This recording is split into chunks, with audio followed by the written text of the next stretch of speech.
2 سال میں 2 دانت نہیں آئے تو قربانی کا حکم، اگر کوئی جانور گھر کا پلا ہوا ہو وہ 2 سال کا ہو جائے مگر اس کے 2 دانت نہ نکلے ہوں تو اس کی قربانی جائز ہے۔ وضاحت فرما دیں قاضی صاحب،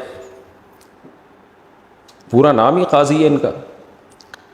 دیکھیں، گائے کے لیے 2 سال کا ہونا ضروری ہے، بکرے کے لیے 1 سال کا ہونا ضروری ہے، دانت نکلنا ضروری نہیں ہے۔ اگر گھر کا پلا ہوا جانور ہے، آپ کو یقین ہے کہ یہ 2 سال کمپلیٹ کر چکا ہے، 2 سال کا مطلب یہ ہے کہ اس بقرعید میں آپ اس کو ذبح کر رہے ہیں، تو اس کا مطلب وہ گائے یا بچھڑا یا بیل یا بھینسا یا بھینس پچھلی سے پہلے والی بقرعید سے پہلے پیدا ہو چکا ہو، تو اسلامی لحاظ سے 2 سال ہو جائیں گے اس کو۔ بکرا ہے تو پچھلی بقرعید سے پہلے پیدا ہو چکا ہو تو اگلی بقرعید میں آپ اس کو کاٹ سکتے ہیں۔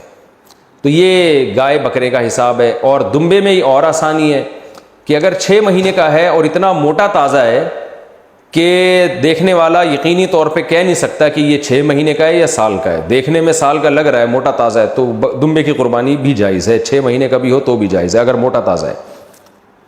دانت تو صرف ایک علامت ہے، کیونکہ بیوپاریوں پر یقین نہیں ہوتا، پتہ نہیں سچ کہہ رہے ہیں جھوٹ بول رہے ہیں، تو اس لیے دانت سے 2 دانت ہوتے ہیں تو اس کا مطلب یقینی طور پر یہ 2 سال سے زیادہ کا ہو چکا ہے، تو ورنہ ایسا ہے نہیں۔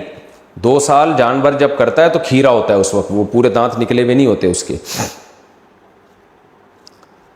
بے نمازی کی قربانی کا حکم، کیا بے نمازی کی قربانی جائز ہے؟ حافظ سلیمان، جی ہاں جائز ہے، اگر وہ قربانی نہیں کرے گا تو ڈبل گناہ گار ہوگا، ایک تو نماز نہیں پڑھ رہا اوپر سے قربانی بھی نہیں کر رہا، تو قربانی بھی کرے لیکن نماز بھی پڑھے، کیونکہ نماز کی ویلیو شریعت میں قربانی سے کئی گنا زیادہ ہے۔ حاملہ جانور کی قربانی کا حکم، کیا حاملہ جانور کی قربانی جائز ہے؟ حافظ سلیمان، جائز ہے، اگر اس میں سے بچہ زندہ نکل آئے تو اس کو بھی ذبح کر دینا چاہیے، اگرچہ اختلافی مسئلہ ہے، بعض علماء کہتے ہیں وہ ذبح کیے بغیر کھانا بھی جائز ہے۔ زکوٰۃ الجنینی زکوٰۃ امہا، اس حدیث کی وجہ سے۔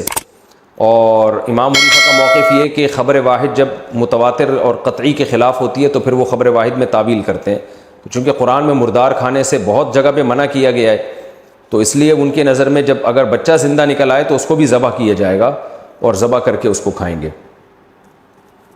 بہتر یہی ہے کہ جو جانور حاملہ ہو اس کی قربانی نہ کی جائے۔